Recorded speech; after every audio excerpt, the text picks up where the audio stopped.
আযীম ওয়া আলা। বান্দা যে বলবে আল্লাহ তুমি মহান, বাস আল্লাহ খুশি হয়েছে।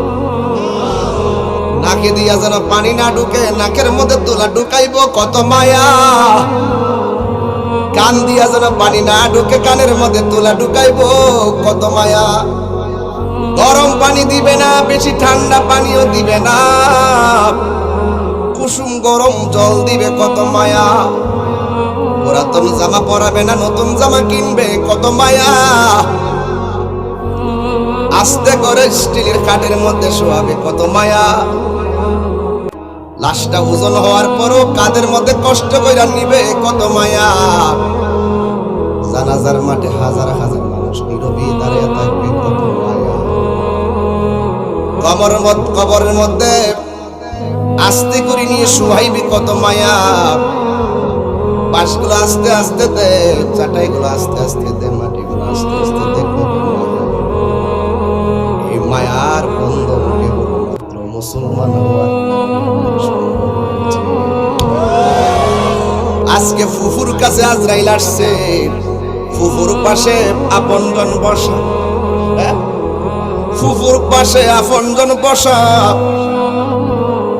মাথায় পানি দেয়, মাথায় ফু দেয়, মুখে পানি দেয়, মুখে ফল দেয়, মাথায় হাত বুলাইয়া দেয়, কিন্তু ফুফুর শান্তি লাগে না।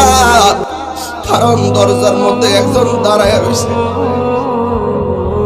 আমার চোখে তো আজরাইল, তোরা পাশে কে আসো, আমার নজরে তো লাগে না। আমার সামনে আজরাইল। ফুফু যদি ইমানদার হয়, আজরাইল ইমানদারকে সালাম দিব। আয়েশা বলবে ও আল্লাহর বান্দি, আল্লাহ পাঠাইছে, আমি তোমার রূহ এখন নিয়ে যাব। রূহটা তোমার মুখ দিয়া নিতে চাই। ফুফু ইমানদার হলে বলেছে এই জবান দিয়া রূহ নিতে দিব না। এই জবান দিয়ে আমি আল্লাহর জিকির করি, ওই জিকিরের মাধ্যমে আমি মনিবের সান্নিধ্যে যেতে চাই। তোমার রূহটা আমি কান দিয়ে নিয়ে যাবো। না না, কান দিয়ে নিতে দিব না। এই কান দিয়ে আমি আল্লাহর জিকিরের আওয়াজ শুনবো। তোমার চোখ দিয়ে রূহটা নিতে চাই। কয় না না, চোখ দিয়ে নেওয়া যাবে না, এই চোখ দিয়ে আমার মালিকের দেখবো।